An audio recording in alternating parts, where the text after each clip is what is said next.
Avez-vous déjà quitté le confessionnal avec le sentiment qu'il manquait quelque chose? Comme si, malgré tous vos efforts, le poids sur votre cœur n'avait pas complètement disparu? Vous n'êtes pas seul. Chaque jour, de nombreux fidèles se confessent sans percevoir la paix profonde que Dieu nous a promise. Mais pourquoi cela arrive-t-il? Parce que parfois, même avec les meilleures intentions, nous pouvons commettre des erreurs qui nous empêchent de vivre pleinement ce sacrement.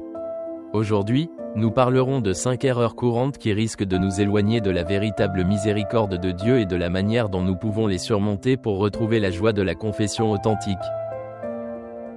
Restez avec nous jusqu'à la fin, car ce que vous êtes sur le point de découvrir pourrait changer pour toujours votre façon de vivre votre foi. Ne laissez pas votre âme rester prisonnière des remords et des doutes, il existe un moyen de vous libérer véritablement et aujourd'hui nous allons vous le montrer. Avant de commencer, je vous invite à vous abonner à la chaîne Mystère de la foi pour ne rater aucune de nos vidéos. Si vous sentez que votre cœur a aussi besoin de réponses, c'est le bon endroit pour vous. La confession n'est pas seulement un rituel, mais un acte de connexion profonde avec Dieu, qui transforme et guérit. C'est l'un des sacrements les plus puissants et les plus intimes, dans lequel Dieu lui-même nous offre le pardon et la possibilité de recommencer. Par la confession, nous reconnaissons nos péchés devant Dieu et devant le prêtre, qui agit in persona Christi, en tant que représentant du Christ. Il ne s'agit pas simplement d'effacer les péchés, mais d'une véritable guérison spirituelle, d'un retour à l'étreinte aimante du Père. La confession, c'est comme rentrer à la maison, entendre la voix de Dieu nous appeler à nouveau par notre nom et nous inviter à vivre une vie bien remplie, libre du poids des erreurs.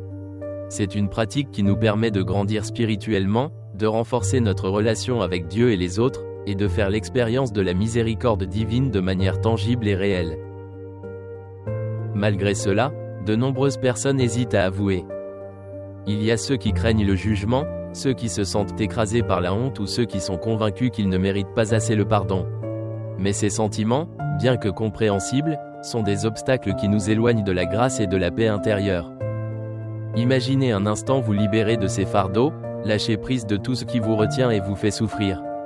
C'est le don que Dieu nous offre avec la confession, la vraie liberté, la possibilité de commencer un nouveau voyage avec un cœur léger. Cependant, comme dans tout processus spirituel, il existe des façons de se tromper, même avec les meilleures intentions. La première erreur est de faire un examen de conscience superficiel.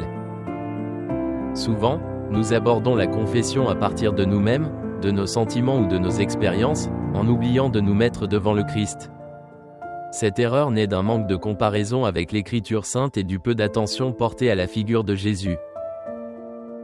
L'examen de conscience n'est pas une auto-évaluation, mais un véritable dialogue avec Dieu, un moment où nous reconnaissons à quel point nous nous sommes éloignés de sa volonté. Une méthode pratique pour y parvenir pourrait être de réfléchir sur 3 textes bibliques, l'Évangile de Matthieu au chapitre 25, la lettre aux Romains au chapitre 12 et l'hymne à la charité de Saint Paul, dans la première lettre aux Corinthiens. Chapitre 13.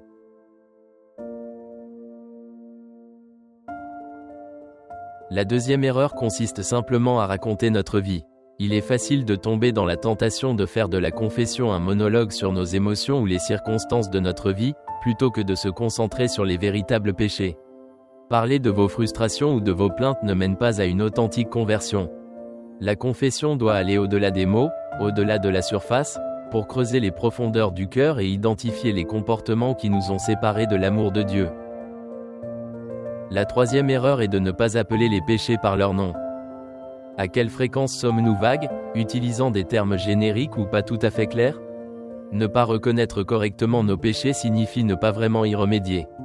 Se confesser signifie identifier, nommer, puis s'attaquer directement aux péchés qui nous éloignent de l'Évangile. Si nous ne pouvons pas nommer nos erreurs, nous ne pourrons jamais trouver la véritable rédemption. C'est un acte de courage, un chemin vers la vérité qui mène à la guérison spirituelle.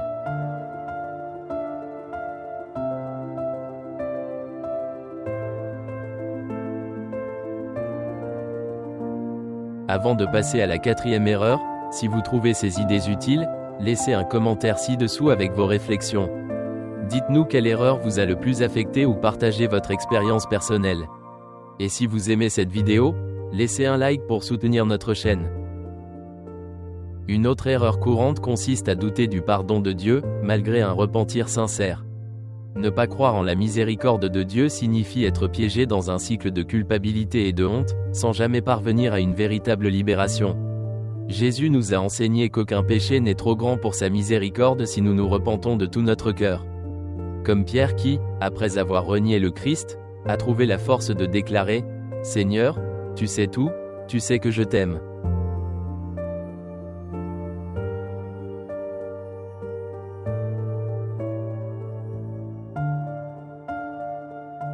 La cinquième erreur est l'absence d'objectifs concrets pour le changement.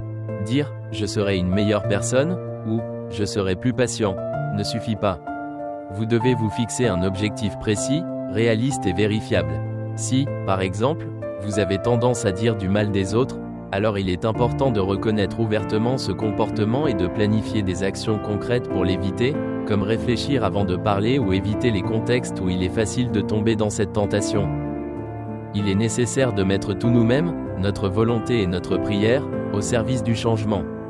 Considérez la confession non seulement comme un remède occasionnel, mais comme une pratique spirituelle régulière, un moyen de garder votre cœur pur et de renforcer continuellement votre relation avec Dieu. Considérez la confession non seulement comme un remède occasionnel, mais comme une pratique spirituelle régulière, un moyen de garder votre cœur pur et de renforcer continuellement votre relation avec Dieu. Si vous êtes arrivé jusqu'ici, sachez que vous faites déjà un grand pas vers une confession plus sincère et plus authentique. Je vous invite à partager cette vidéo avec quelqu'un qui pourrait en avoir besoin. Cela peut être un acte d'amour et de soutien envers un frère ou une sœur dans la foi. Et si vous ne l'avez pas déjà fait, abonnez-vous à notre chaîne pour continuer ensemble ce voyage de découverte et de croissance spirituelle. Souvenons-nous toujours que la confession est un don extraordinaire qui nous a été fait pour redécouvrir qui nous sommes vraiment, des enfants aimés de Dieu, créés pour de grandes choses. Aucun péché n'est trop grand si nous nous repentons sincèrement et croyons en la miséricorde infinie du Seigneur. La confession n'est pas une annulation rétroactive de nos erreurs, mais un chemin de transformation qui nous rapproche toujours plus de Dieu, de sa lumière, de sa vérité. Puissiez-vous toujours trouver le courage de vous confesser, de croire et de vous renouveler, sachant que Dieu vous aime profondément et vous appelle à une vie de joie et de sainteté.